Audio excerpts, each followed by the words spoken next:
حضرت کعب بن مالک رضی اللہ عنہ کا واقعہ اسلامی تاریخ کے اہم اور سبق آموز واقعات میں سے ایک ہے۔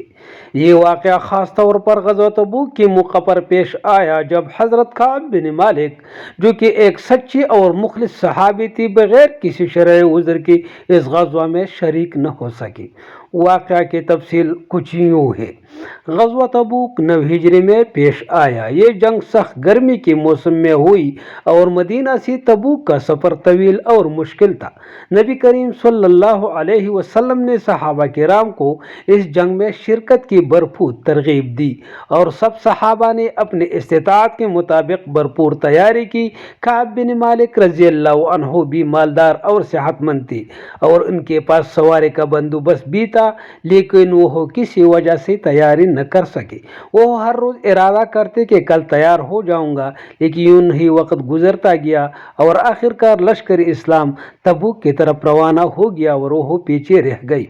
جب نبی کریم صلی اللہ علیہ وسلم تبوک سے واپس تشریف لائے تو جو منافقین پیچھے رہ گئی تھی وہ مختلف جھوٹی بہانے بنانے لگے، لیکن حضرت کعب بن مالک رضی اللہ عنہ نے جھوٹ بولنے کے بجائے سچ بولنے کا فیصلہ کیا۔ جب وہ بارگاہ نبوی میں حاضر ہوئی تو فرمایا، یا رسول اللہ، میرے پاس کوئی شرعی عذر نہیں تھا، میں اپنے کوتاہی کی وجہ سے غزوہ تبوک میں شریک نہ ہو سکا۔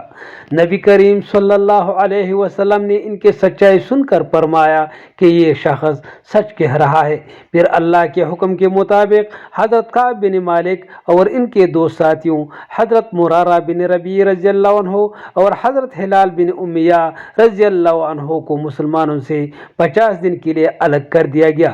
یہ ایک سخت آزمائش کا وقت تھا، کسی کو بھی ان سے بات کرنے کی اجازت نہ تھی، حتیٰ کہ ان کی بیویوں کو بھی ان سے دور رہنے کا حکم دیا گیا۔ حضرت کعب رضی اللہ عنہ اس سخت آزمائش کے باوجود صبر اور استقامت کا مظاہرہ کرتے رہے۔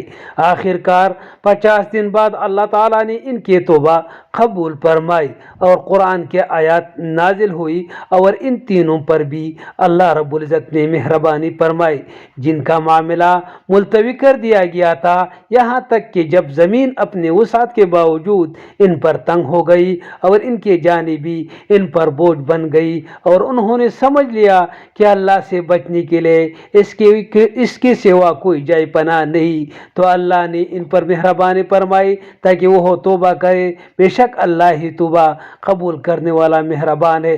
سورۃ توبہ آیت نمبر 118۔ یہ آیات سنتی ہی حضرت کعب رضی اللہ عنہ اور ان کے ساتھی بے حد خوش ہوئے۔ نبی کریم صلی اللہ علیہ وسلم نے انہیں خوشخبری دی اور ان کی سچائی اور صبر کی بے حد تعریف کی۔ یہ واقعہ ہمیں سکھاتا ہے سچائی اور صداقت ہر حال میں اختیار کرنی چاہیے، کیونکہ یہی کامیابی کی راہ ہے اور یہی کامیابی کی امید ہے۔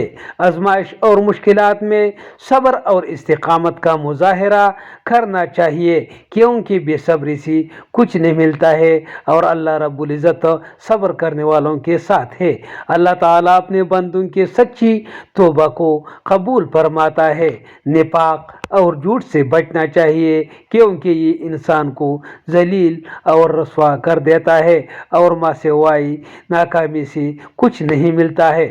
حضرت کعب بن مالک رضی اللہ عنہ کا یہ واقعہ ایمان، صبر اور سچائی کی بہترین مثال ہے، جو قیامت تک مسلمانوں کے لیے رہنمائی کا ذریعہ ہے۔